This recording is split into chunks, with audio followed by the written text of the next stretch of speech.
दुनिया से हो जीते जमानो हो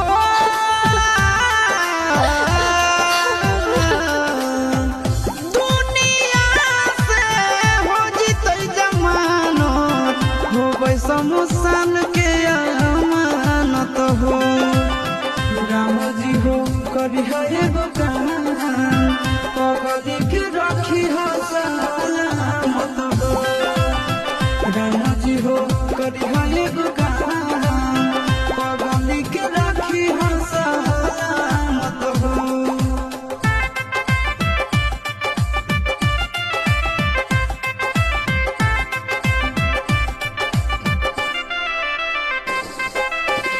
पगला के हमर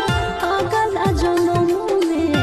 लिखी होते हमारे करम में विधाता लिखी होते हमारे करम में मिले सब सुख करा होवे नहीं दुख हो खुश रहे अपन बलम में विधाता हो खुश रहे अपन बलम में हमारे ले रहते